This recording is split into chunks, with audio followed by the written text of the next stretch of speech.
기독교와 다른 종교들이 갖고 있는 많은 차이점이 있지만 공통점도 있습니다. 그 중에 하나가 뭐냐면 기도입니다. 기도를 어느 종교에서든지 다 강조를 합니다. 주기도문처럼 다른 종교에도 기도문이 존재를 합니다. 불교에서 소위 이제 연불한다라고 이야기하잖아요. 이 연불이 이 기도문입니다. 나무아미타불 관세음보살, 이게 기도문이거든요. 여러분, 하다못해 이 무속에도 기도문이 있다는 걸 알고 계십니까? 이 몇 개 갖고 왔는데 이 삼신 기도문이라는 게 있더라고요. 제가 한번 읽어볼게요. 삼신 할머니, 삼신 상제님, 이 집안 자손들 잘 되게 해주시고 복을 내려주시고 애군을 물리쳐 주시고 만복을 내려주소서. 또 불사할머니 기도도 있습니다. 불사할머니, 불사조상님, 저희 집안에 복을 내려주시고 자손만대 번창하게 해주시며 모든 애군을 물리쳐 주소서. 되게 비슷한 내용들이 이렇게 반복이 되더라고요. 혹시 이렇게 아멘 하실 원하는 분 안 계세요? 내용이 너무 무속기도문이에요. 이런 차이를 확실히 아시겠죠? 이 무속기도는요, 신의 뜻이 아니라 딱 내 뜻, 내 복에만 집중을 합니다. 내 복, 내 집안, 내 자손에 복을 내려주시고 그 어려움을 막아주시고, 이게 다 공통적인 내용이에요. 내가 주인공입니다. 그 소원을 정성껏 많이 아뢰일수록 신이 응답 가능성이 높아진다고 하는 것이죠. 근데 기독교의 주기도문은 어때요? 내 뜻이 아니라 하나님의 뜻에 우선 집중을 합니다. 오늘 읽은 본문의 세 가지 내용이죠. 이름이 거룩히 여김을 받으시오며 나라가 임하시오며 뜻이 하늘에서 이루어진 것 같이 땅에서도 이루어지이다. 우선 하나님의 뜻이 먼저가 됩니다. 요즘 이제 오징어 게임이 전 세계적인 이슈인데, 시즌 1에 이 기도의 차이를 보여주는 캐릭터가 등장을 했었는데, 목회자였던 걸로 기억을 하는데, 그가 매사에 하나님을 의지하는 것처럼 보여요. 근데 그의 기도는요, 내 안위를 위한, 내 평안을 위한 이기적인 염원에만 집중되어 있습니다. 다른 사람이 죽었는데 그것에 대해 안타까워하지 않고 내가 살았음에 감사합니다. 절망에 빠진 이들의 그 고통에는 관심을 기울이지 않아요. 심지어 자신의 이익을 위해 다른 참가자들을 해치려하면서도 우리는 모두 죄인이고 예수님은 용서하신다는 논리로 합리화를 합니다. 그들에게, 그 절망에 빠진 사람들에게 그 예수님을 전하고 그리고 위로부터 부어지는 그 평강을 맛보게 하고자 하는 그런 열망이 전혀 없어요. 이 사람에게 있어서 기독교 신앙은 뭐냐면 내 삶과 성공을 위한 이기적인 도구에 불과합니다. 되게 그런 캐릭터를 보면서 우리는 되게 불편하거든요. 근데 굉장히 불편한 이유 중에 하나가 뭐냐면요, 우리가 언제든지 그런 모습이 될 수 있기 때문에 그렇습니다. 아니, 사실 부분적으로 사실 그 모습이 우리 안에 다 있거든요. 하나님의 뜻을 구하는 대신에 내 뜻을 우선으로 구하면요, 하나님과 상관없이 내 뜻으로만 충만한 사람이 될 수 있습니다. 이 무속기도문 보면서 참 제가 놀랐던 게 뭐냐면, 우리의 기도랑 얼마나 비슷한가라는 생각이 들었거든요. 집안 자손 잘 되게 하시고 복을 내려주시고 애군 물리쳐 주시고 만복을 내려달라고, 이게 자칫 잘못하면 우리의 기도의 핵심이 될 수 있어요. 여러분, 하나님께서 우리의 삶의 문제에 기도하지 말라는 거 아닙니다. 주기도문의 후반부는 일용할 양식을 위해 기도하라고 이렇게 말씀을 하시잖아요. 중요한 게 뭐냐면 순서가 너무 중요하다고 하는 겁니다. 무엇이든지 그래요.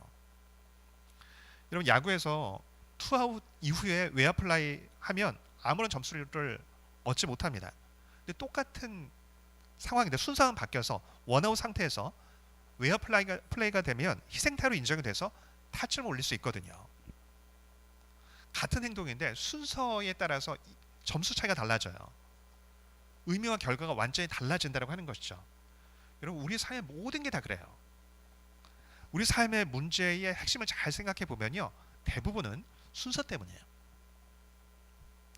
삶이 어그러지는 이유가요, 순서가 어그러져 있기 때문에 어그러지는 겁니다. 많은 경우가 중요하지 않은 것을 중요하게 우선순위를 여겼기 때문에 어그러진다고요.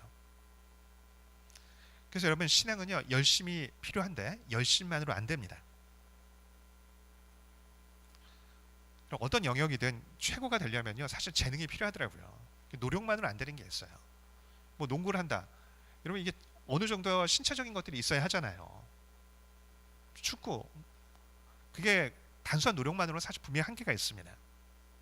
근데 아무리 최고의 재능을 갖고 있다 할지라도 그 포지션을 유지하려면 우선순위가 중요하더라고요. 호날두 선수 우리 국민들에게는 되게 밉상이긴 하지만 어쨌든 사실 최고의 역대 최고 선수 중에 한 명이잖아요. 근데 그가 재능이 있지만 재능뿐만이 아니거든요. 얼핏 보면 말과 행동에 막 거침이 없고 그냥 원하는 거 다 하면 사는 것처럼 보이는데 그렇지 않습니다. 그 축구를 위해서 철저하게 식이요법 하거든요. 콜라도 안 마시더라고요. 몸에 안 좋다고. 본인뿐만이 아니라 주변 사람들까지도 다 못 마시게 하고 하다못해 자녀들한테 10대 자녀들한테까지 못 마시게 하더라고요. 주변 사람들이 보니까 되게 힘들어하는 것 같더라고요. 이런 몸을 쓰는 사람이잖아요. 근데 먹는 걸 절제한다? 여러분 이거 절대 쉬운 일 아닙니다. 그리고 사실 지금 콜라 한 잔 마신다고 해서 지금 당장에 무슨 부정적 효과가 나타나는 게 아니잖아요. 근데 그 삶의 그 자신의 삶의 이 축구를 우선순위로 두고 있기 때문에 그것 때문에 절제를 하는 것이거든요. 여러분 내 삶의 목표를 위해서 내가 이거 내가 절제했다 이런 것들 얼마나 됩니까? 그러니까 어떤 분야에서든요 최고를 찍을 뿐만 아니라 유지를 하는 사람들은요 바른 순서, 바른 가치관이 반드시 필요합니다. 이런 반대의 경우 넘칩니다. 얼마 전 기사 보니까 우리나라 이제 K리그 올 수 있다는 기사가 났는데 마리오 발로텔리라고 하는 이탈리아 선수가 있어요. 악마의 재능으로 불렸던 선수입니다. 여러분 10대 때부터 유럽 축구 휩쓸고 다녔어요. 유튜브 보면 골몸 영상도 돌아다니거든요. 근데 지금 왜 우리나라에 온다는 얘기까지 나오냐 하면 받아주는 팀이 없는 거예요. 왜요? 축구보다 파티 그리고 자신의 어떤 그런 욕구, 어떤 충동적인 행동 이게 우선이에요. 이걸 또 잡을 생각도 없어요. 여러분 너무 이 악마의 재능이라고 불려졌는데 우선순위가 바르게 잡혀 있었다고 한다면 달랐죠. 근데 어리석은 사람은요 그게 안 돼요. 이 선수가 한번 이 맨시티 시절인데 그때가 20살쯤 됐을 거예요. 골을 넣은 뒤에 유니폼에 그 속에 티를 입고 있었는데 내용이 이거였어요. Why always me? 왜 항상 나한테 그래? 이겁니다. 말썽을 많이 일으켜요. 가는 곳마다 말썽이 일어나요. 팀에서도 말썽이 일어나고 감독들하고도 계속 싸우고. 그러면 문제가 있으면 이게 내 우선순위가 잘못됐다는 걸 알고서 고쳐야 되잖아요. 근데 내 가치랑 싸울 생각이 없어요. 그러니까 누구랑 싸워요? 사람하고 싸워요. 사람하고. 반드시 그렇게 되더라고요. 아니 10대 때부터 전 세계에서 사람들이 주목을 했는데 그 천부적인 재능도 아무한테나 있는 게 아니잖아요. 근데 우선순위가 잘못됐기 때문에 그 재능이 완전히 엉망이 돼버리는 거예요. 너무 많은 이런 경우들이. 여러분 뭐 이런 선수들뿐만 아니라 우리 삶도 다 그래요. 결국엔 삶에 정말 중요한 게 뭐냐면 가치 문제입니다. 그래서 여러분 하나님의 은혜를 누리려면 내 삶의 방향을 체크를 해야만 합니다. 내 우선순위가 뒤바뀌었기 때문에 삶이 다 엉클어지고 관계가 엉클어지고 마음이 엉클어지는데 그런데 이 문제를 이 축구 선수처럼 자꾸 회피하기가 너무나 쉬워요. 그 문제 해결하면 목을 매는 경우 너무 많다고요. 하나님 나한테 은혜를 안 주셔서 그렇다고. 나에게 필요한 건 은혜라고. 근데 예수님께서 이 주기도를 말씀하신 이유가 여기에 있습니다. 만약에 두 개의 그룹을 나눠 보자고요. 한 그룹은 이 무속기도만 계속해서 마음을 담아서 기도를 하는 그룹이 있고 다른 한 그룹은 이 주기도문을 정말 마음을 담아서 기도를 하는 그룹이 있다라고 해보자고요. 한 달 후, 두 달 후는 별 차이 없을 수 있어요. 한다고 바로 바뀌지 않아요. 아니 어쩌면 짧은 시간에는요 무속기도문이 더 효과를 발휘할 수 있어요. 왜? 내 욕망에 충실하게 만들 수 있으니까. 근데 여러분 이게 10년이 지나고 20년이 지나고 30년이 지나면 어떨까요? 전혀 다른 차원의 사람이 될 거예요. 내 복에만 집중하는 이 무속기도문만 계속해서 마음을 담아서 기도했던 사람은 훨씬 더 내 중심적이고 고집스러워져 있을 겁니다. 반면 하나님의 이름이 거룩히 여김을 받기를 원한다고, 하나님의 나라가 임하기를 원한다고, 내 삶에 그런 일이 일어나기를 원한다고, 이걸 마음을 담아서 하는 10년, 20년 기도를 한다고 생각을 해보세요.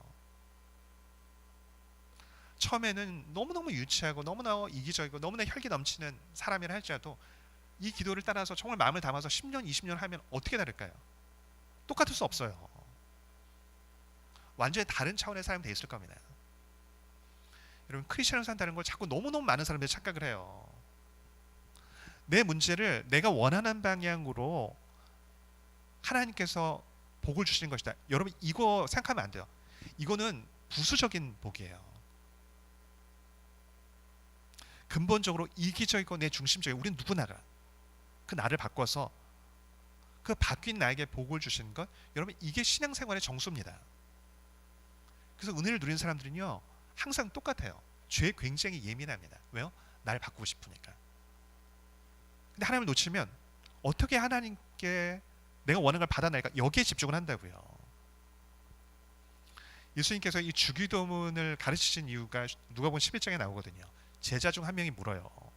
요한이 자기 제자들의 기도를 가르치셨는데 그와 같이 우리에게도 예수님 기도를 가르쳐 주십시오, 이렇게 물었거든요. 세례 요한이 이제 제자들에게 똑같이 이제 이 기도를 가르쳤던 것 같아요. 안타까운 건 세례 요한이 뭐라 가르쳤는지는 나와 있진 않아요. 근데 우리가 유추가 가능하지 않아요? 왜요? 그의 삶을 알잖아요. 회개를 강조했던 사람이고 그의 핵심 메시지가 뭐야? 그는 흥하여야 한다고. 예수님 흥하여야 한다고. 근데 나는 쇠하여야 한다고. 그가 그 기도문에도 반드시 이 기도가 핵심이었을 거라고요. 그러니까 여러분, 이 기도를 배운다라고 하는 것은 우리가 이렇게 생각하면 안 돼요. 말을 어떻게 잘 꾸며서 하나님을 설득을 시켜서 응답을 받을까, 이게 아닙니다. 기도를 가르친다는 건 뭐예요? 어떻게 삶을 살아야 하는지를 가르치는 거예요. 그는 흥하여 하겠고 나는 쇠하여 한다고. 바로 이러한 가르침 때문에 세례 요한이 정말 충만한 사람일 수 있었던 것이죠. 여러분, 주기도문을 할 때 내가 이렇게 문구를 해야 응답을 받는구나. 여러분, 문구 자체에 집중하면 안 돼요. 이 기도문이 말씀하는 건 뭐예요? 내가 어떻게 내 마음을 담아서 내 삶을 살아가야 하는지, 그게 어떻게 기도로 나타나야 하는지, 이걸 말씀하는 겁니다. 이게 가능하겠어요? 저 사람은 너무너무 개판인데 기도는 너무 파워풀해. 안 된다고요. 우리의 문제는 자꾸 하나님을 어떻게 써든지 내가 말로 조작을 해서 내 입맛대로 조정하려고 하는 게 사실은 저를 포함해서 우리 모두에게 있다고요. 그게 아니라 내가 바뀌도록 하는 것, 이게 기도문이에요. 근데 이 부분과 관련돼서 두 가지 질문이 생길 수 있어요. 첫 번째 이겁니다. 우리가 나에게 집중하면 안 된다라는 것을 우선 알아요. 인정합니다. 근데 문제가 있어요. 우리 삶에 너무너무 많은 문제들이 있다라고 하는 거죠. 해결할 문제들이 너무너무 까뜩까뜩하단 말이에요. 문제들 때문에 내 마음이 평안할 수가 없어요. 뭐 우리나라 국민의 4분의 1인가가 3분의 1인가가 우울증이라는 통계도 있던데. 그 문제 때문에 내 마음이 막 짓눌려 있다라고 하는 거예요. 그래서 하나님 나라를 먼저 구해야 한다는 것을 머리로는 알아, 인정합니다. 근데 막상 기도할 땐 내 나라만 구하다 끝난다는 거죠. 예수님도 우리에게 문제가 얼마나 많은지 알고 계십니다. 예수님께서 그래서 주기도문을 가르치기 전에 하신 말씀이 7절 8절에 있거든요. 또 기도할 때 이방인과 같이 중언부언하지 말라. 그들은 말을 많이 하여야 들으실 줄 생각하느니라. 그러므로 그들을 본받지 말라. 구하기 전에 너에게 있어야 할 것을 하나님 너희 아버지께서 아시느니라. 이방인과 같이 중언부언이 뭡니까? 자꾸 내가 원하는 것을 응답받으려고 계속 어떻게 해서든 졸라야 된다는 생각을 하는 거예요. 무속신앙에 하듯이 우리도 뭔가를 졸라서 받아내야 한다, 이런 생각이 있다는 거죠. 무속신앙은 가장 중요한 게 정성이 중요합니다. 왜요? 나랑 신은 상관이 없는 존재이기 때문에 그래요. 그래서 뭔가 정성을 보여야 감동을 받거든요. 근데 우리는 다르다라고 말씀하세요. 우리와 하나님 관계는 아버지와 자녀의 관계에서 시작하는 것이다, 이렇게 얘기합니다. 너희 구하기 전에 이미 알고 계셔. 하나님께서 이미 알고 계셔. 그거 기억하면서 구해. 예수님께서 그 말씀을 하시는 겁니다. 이런 기본적으로 일반 종교에서 이 신을 부를 때 굉장히 화려한 미사용어를 씁니다. 아폴론 신에 대해서 이렇게 되어 있더라고요. 황금 리라를 드신 태양의 아들이시여 예언과 치유의 빛을 비추시는 자 델포의 신탁을 통해 인간의 운명을 노래하시는 위대한 아폴론이시여. 이렇게 시작을 해요. 이런 무속신앙도 그렇더라고요. 뭐 하나 읽어보면 푸른 산에 깃드신 백발의 노신령이시며 바람과 구름을 다스리는 자 생명의 기운을 품으신 산의 주인이시여 이 자리에 강림하소서. 이렇게 굉장히 화려합니다. 여러분 하다못해 정치인들도 마찬가지예요. 국민 부를 때 쓰는 대표적인 문장이 이것이더라고요. 존경하는 국민 여러분, 찬란한 역사와 위대한 정신을 이어받은 여러분 앞에 서게 되어 무한한 영광과 감격을 느낍니다. 이렇게 다 미사여구가 다 있어요. 왜요? 미사여구를 왜 많이 붙입니까? 실은 감동을 시켜야 돼요. 기분 좋게 만들어야 된다고요. 그래서 그래 네가 나 이렇게 인정해 주니까 내가 좀 한번 해볼게 이런 마음이 들어야 되니까. 근데 왜 예수님께서 가르쳐준 기도문은 그렇지 않거든요. 하늘에 계신 우리 아버지, 헬라어로는 파트를 아버지로 시작을 합니다. 누가복음은 하늘에 계신도 없어요. 그냥 아버지 이렇게 시작하거든요. 왜요? 왜 이렇게 단촐합니까? 관계에서 시작하기 때문이라는 거예요. 그래서 여러분 주기도문은요 시편 23편과 함께 읽어야 됩니다. 여호와는 나의 목자시니 내게 부족함이 없으리로다. 그가 나를 푸른 풀밭에 누이시며 쉴 만한 물가로 인도하시는도다. 내 영혼을 소생시키시고 자기 이름을 위하여 의의 길로 인도하신도다. 자기 이름을 위해서 의의 길로 인도하신대요.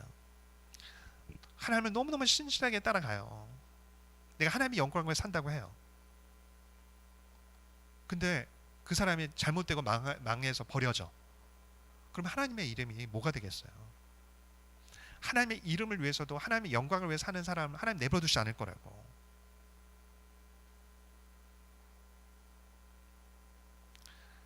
너는 먼저 그의 나라와 그의 의를 구하라고 할 때 너는 하나님 나라를 구하니까 대신에 덜 먹고 덜 쓰고 그렇게 살아 이 얘기 아니에요. 아버지가 너 챙길 거야. 아버지가 너의 삶을 챙길 거야. 그 얘기를 하시는 거거든요. 며칠 전에 이제 그 노예 목사님이 이제 그 두 분이 오셨습니다. 그게 돌아보고 싶다고 해서 이제 처음 방문하셨는데 제가 좀 놀랐던 게 뭐냐면 두 분하고 얘기를 하면서 알았는데 두 분 다 가정에서 개척을 했더라고요. 저랑 똑같이. 왜요? 재정이 없으니까 그랬죠. 그러니까 얘기를 하면서 간증들이 넘쳐나는 거예요. 하나님이 어떻게 먹이시고 기르시고 공급하시고 지키셨는지. 덧셈 패스하면 답이 안 나오는데 이게 정말 그 하나님의 은혜 가운데 하나님께서 하셨다는 그 간증이 넘치는 거예요. 생각해보니까 저도 그러면서 어떻게 내가 여태까지 살았나 생각해보니까 말도 안 되게 살았어요. 제가 다 말씀드리기가 어렵지만 청년 때부터 저는 훨씬 더 너무너무 어려운 시간들이 있었고 근데 하나님이 참 그때그때 어떻게 그렇게 넘어가게 하셨는지. 여러분 만약 이 사실을 믿지 못하면 어떻게 될까요?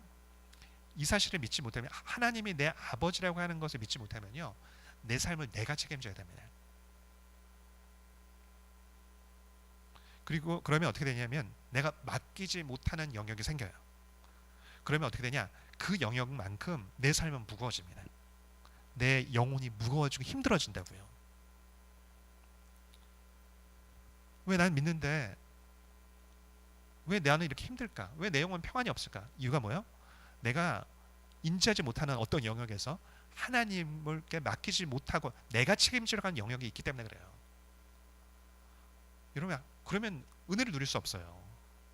여러분 예수를 믿는 굉장히 그 중요한 유익이 뭐예요? 평안이거든요. 그 평강을 어떻게 누리는 거예요? 맡긴 것만큼 누리는 겁니다. 근데 이 부분에 있어서 조금 정리할 부분이 필요합니다. 제가 이제 그 아는 이렇게 지금 목사님 되셨는데 이제 그 전도사 때 어느 분이 너무 시험 드시더라고요. 그래서 왜 그러냐 그랬더니 자기 친한 친구가 있는데 이게 신대원에 이제 그 준비를 하는데 계속 떨어지신 거예요. 7년인가 8년 만에 붙은 거예요. 너무 이제 감사를 축하고 이랬는데 붙고 나서 한 달 만에 교통사고가 나가지고 하나님 데려가 버리셨어요. 그러니까 이분이 너무너무 시험이 드는 거예요. 여러분 이런 경우가 어떤 경우입니까? 이렇게 교통사고 누군가 실수해서 교통사고 나서 사고가 나와 죽었어요. 이거는 하나님의 섭리입니까? 아니면 그냥 하나님의 섭리랑 상관없이 그냥 그 사람의 실수 때문에 일어난 일입니까? 어떻게 생각하세요? 요거 정리가 잘 돼 있어야 됩니다.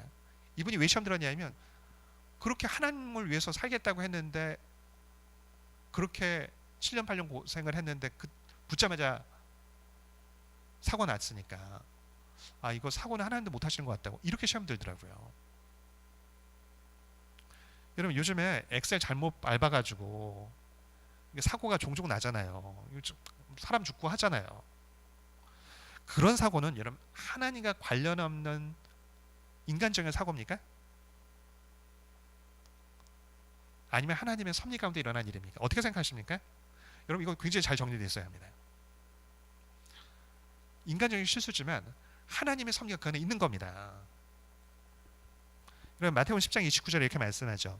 참새 2마리가 한 아사리온에 팔리지 않느냐? 그러나 너희 아버지가 허락하지 아니하시면 그 하나도 땅에 떨어지지 아니할 거라고.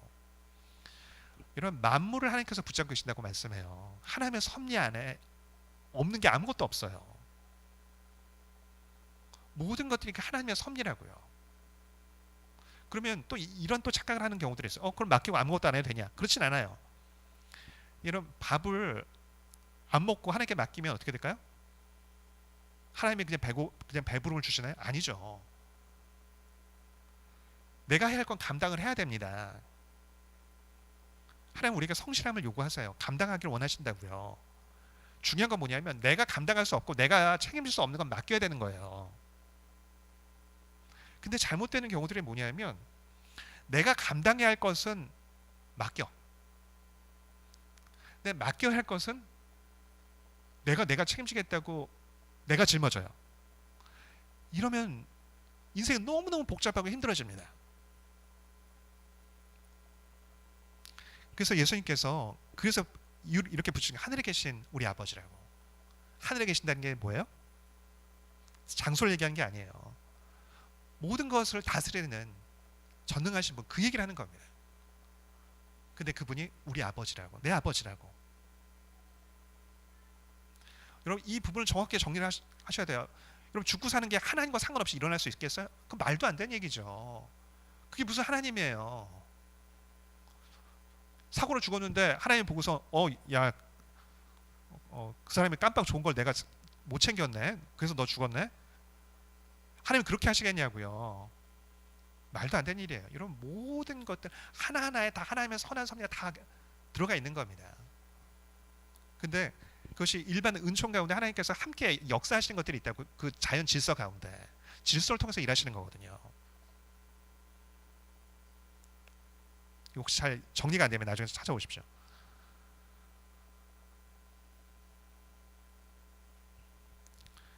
너무 많은 사람들이 하나님을 믿는다고 하는데요, 못 맡겨요.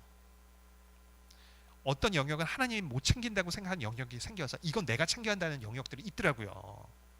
그럼 그 영역은 다시 말씀드리지만 근심에 쌓일 수밖에 없는 영역이에요. 그래서 각종 염려증이 다 생겨요. 뭐 건강 염려증부터 시작해서 뭐 다 굉장히 많은 염려증이 있잖아요. 그러니까 뭔가 작은 일만 있어도 내가 확인을 해야 돼, 계속. 그럼 어떻게 했어요? 계속 내가 책임지려고 하니까 이 인생에 굉장히 큰 무거운 짐이 되고, 그러면요 쉴 때도 힘들어요. 왜 난 하나님 믿는데 이렇게 마음이 힘들고 계속 잘 때도 지칠까? 왜요? 안 믿으니까 그런 거예요. 다시 말씀드리지만 여러분, 밥을 안 먹고 배부를 수 있는 방법 없잖아요. 말씀대로 하지 않으면서 왜 나는 평안이 없냐? 왜 나는 은혜를 누리지 못하냐? 묻지 마십시오. 하나님 은혜를 안 줘서가 아니에요. 하나님 믿지 않기 때문이라고요. 그 말씀의 원칙대로 살지 않기 때문에 그런 거예요.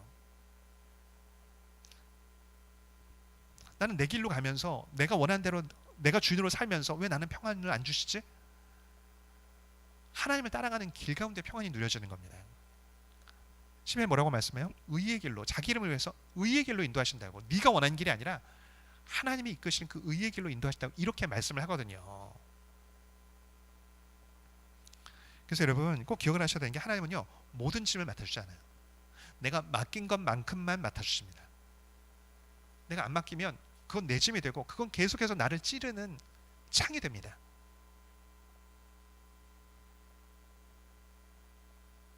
맡긴 것만큼만 삶의 평강을 누려요.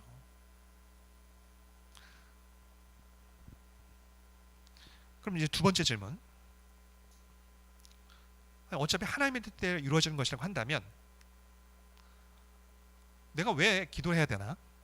그냥 어차피 하나님의 뜻대로 하실 것인데 내가 기도한 게 무슨 의미가 있나? 이 질문입니다. 왜 우리한테 이렇게 기도하라고 시키실까요? 에스겔 36장 35절 이하에는 더하죠. 사람이 이르기를 이 땅이 황폐하더니 이제 에덴 동산같이 되었고 황량하고 적막하고 무너진 성읍들에 성벽과 주민이 있다 하리니 너희 사방에 남은 이방 사람이 나 여호와가 무너진 곳을 건축하며 황폐한 자리에 심은 줄을 알리라. 나 여호와가 말하였으니 이루리라. 완전히 이스라엘 패망을 해가지고 이제 그 사람들이 다 끌려가고 이제 나라가 망해버렸단 말이죠. 하나님께서 이 땅을 다시 회복시켜 주시겠다고, 사람이 없는 이 땅을 다시 회복시켜 사람이 다니는 땅으로 만들고 에덴 동산 같이 만들어 주시겠다고 그렇게 약속을 하세요. 어마어마한 약속이고 상식을 뛰어넘는 약속이죠. 근데 그 다음 구절에 뭐라고 말씀하시냐면 이렇게 말씀하세요. 그래도 이스라엘 족속이 이같이 자기들에게 이루어 주기를 내게 구하여야 할 것이라고. 놀라운 계획이 있는데 근데 그거 너가 나한테 구해야 돼, 이렇게 말씀하세요. 그래야 이루어 줄 거야. 왜? 이유가 뭘까요? 그 상황에 우린 변화에만 신경 쓰는데 하나님은 우리의 어떤 그 문제를 해결하는 것보다 우리가 더 관심을 기울이는 게 뭐냐면 우리가 바뀌는 거예요. 내 속 사람이 변화되는 겁니다. 여기 그 연말에 가보면 뭐 명동이나 이런 데 가보면 거리마다 구세군 이제 서 계시잖아요. 많은 사람들이 돈을 이렇게 집어넣고 가죠. 종종 볼 수 있는 광경이 뭐예요? 부모가 어린 자녀에게 돈을 주어줘서 직접 넣게 합니다. 아, 이거 어차피 부모님 돈이고 얘가 번 돈도 아니고 부모님 돈이잖아요. 그럼 직접 하면 되는데 왜 자녀에게 시키죠? 부처님가 심부름 시킨 건가요? 아니잖아요. 자녀에게 더 차원이 높은 기쁨을 가르치고 싶은 거예요. 누군가를 돕는 즐거움을 맛보게 하고 싶은 거예요. 매일 내가 더 먹고 더 누리고 이런 것에 있는 그 기쁨이 있지만 이거보다 차원이 다른 그 기쁨을 가르쳐주고 싶은 거죠. 하나님도 마찬가지예요. 우리에게 하나님과 그 교제하면서 누리는 그 기쁨을 알려주고 싶으신 거거든요. 또한 그 기도 가운데 우리를 훈련하기를 원하십니다.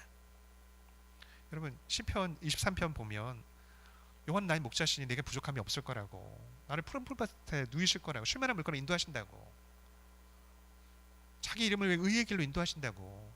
너무 좋죠. 근데 그 다음이 뭐예요? 내가 사망의 음침한 골짜기로 다닐지라도 해를 두려워하지 않을 거라고. 아니 여호와가 나의 목자신데 왜 사망의 음침한 골짜기로 가게 돼요? 하나님 그냥 평안 자체 그냥 좋은 것만 주셔야 되지 않냐는 거죠. 아니에요. 여호와는 나의 목자신데 그 사망의 음침한 골짜기를 지나가게 하나님께서 이끌고 가실 때가 있다고요. 아니 많은 경우 그렇게 하세요. 왜요?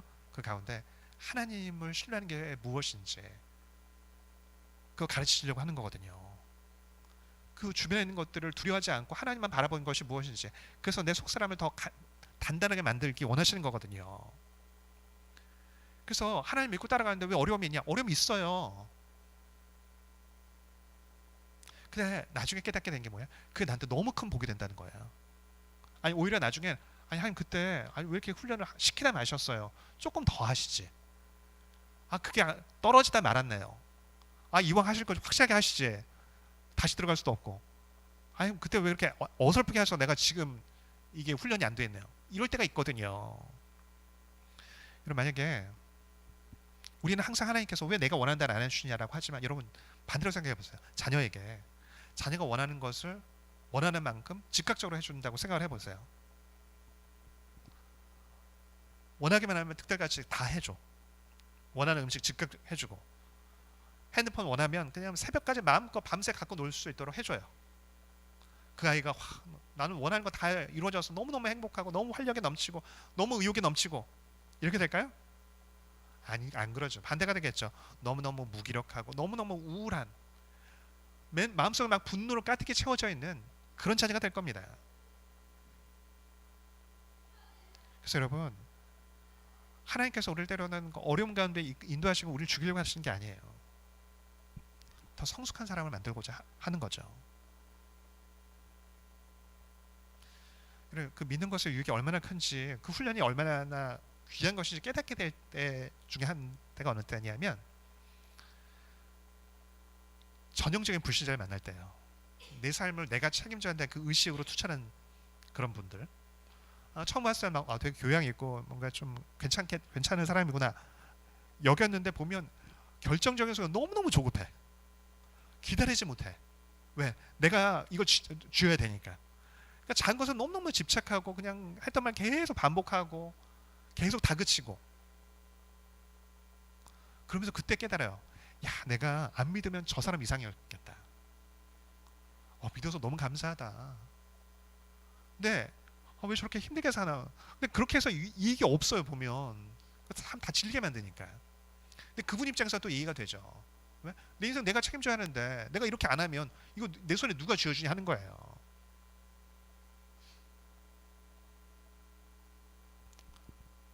예수 믿는다는 게 그 훈련을 받는 거예요. 왜요? 그게 유익이니까. 여러분, 자녀에 대해서 마찬가지잖아요. 정말 사랑하면 훈련을 시켜야 되거든요. 근데 우리가 저도 그런데 이 알면서도 자꾸 훈련을 못해서 나중에 후회하는 경우가 얼마나 많아요. 어제 이제 그 설교 준비하는데 밤에 갑자기 이제 저는 예전에 이제 성경 공부했던, 오래전에 한 10여 년쯤 전에 성 공부를 했던 성도에게 연락이 왔어요. 그런 얘기를 하더라고요.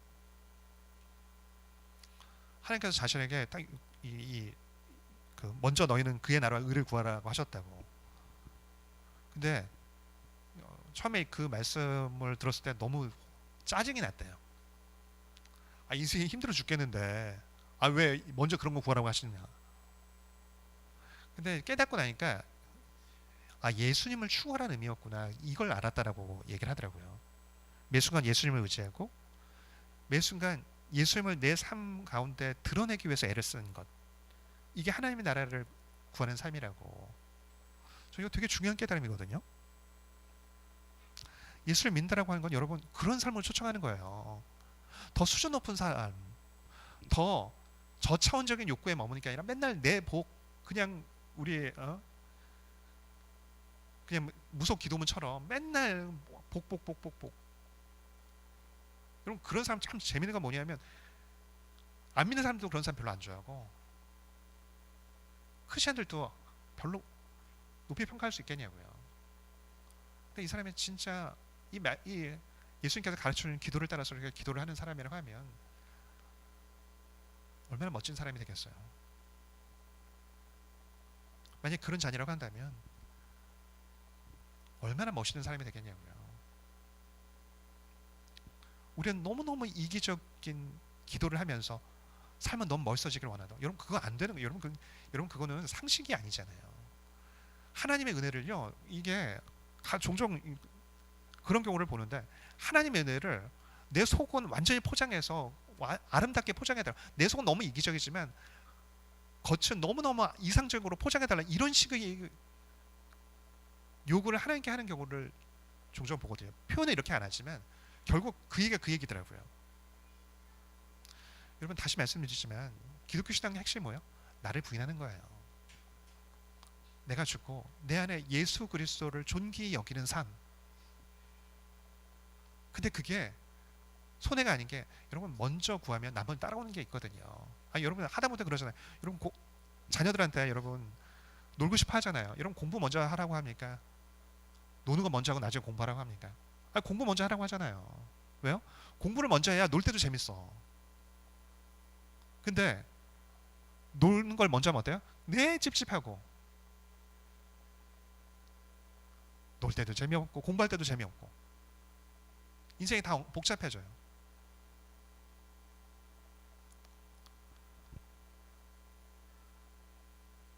만약 하나님이 전능하신 내 아버지라는 것을 믿지 않으면요, 여러분 계속 그 문제에 파묻혀서 문제 쫓아다니면서 복복복복 쫓아다니면서 왜 항상 나는 이럴까? 왜 내 삶은 항상 이럴까? 계속 억울하고 분노하고 하나님은 나한테 좋은 걸 안 준다고 맨날 하나님의 칭얼대고 근심에 시달리는 평안이 없는 그런 삶을 살다 끝날 겁니다. 네, 여러분 이 정말 이 주기도문을 정말 마음에 딱 품고 매 순간 하나님을 의지하고 내가 이해되지 않을 때는 하나님은 망하더라도 내 하나님에서 망하겠다 하고 내가 매 순간 하나님 나를 드러내는 것이 아니라 그리스도를 드러내기를 원한다라고 그런 삶을 살 때 여러분 평안을 누릴 뿐만 아니라 어려움 가운데도 평안을 누릴 뿐만 아니라 저 사람 다 끝났다고 저 사람은 이제 소망이 없다고 하는 그 순간에도 하나님께서 그 사람을 그 절망 가운데 끌어내서 인도하시는 걸 반드시 보게 될 겁니다. 나를 통해 일하시는 그 하나님을 보게 될 겁니다.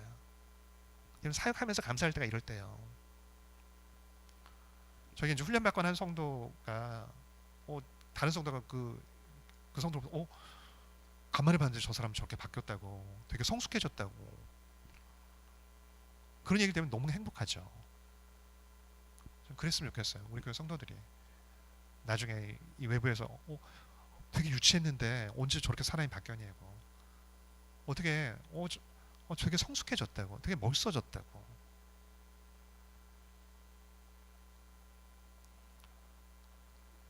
여러분 다시 말씀 핵심 하나예요. 기독교 신앙의 핵심이 뭐예요? 나를 부인하는 겁니다. 그리스도 딱 붙잡고 그리스도 드러내려고 하는 삶에 여러분 이거에 딱 걸리면요 시간이 지나면 안 멋있어질 사람이 어디 있어요? 하나님 은혜 안 누릴 사람이 누가 있겠냐고요. 반대로 다시 해볼게요.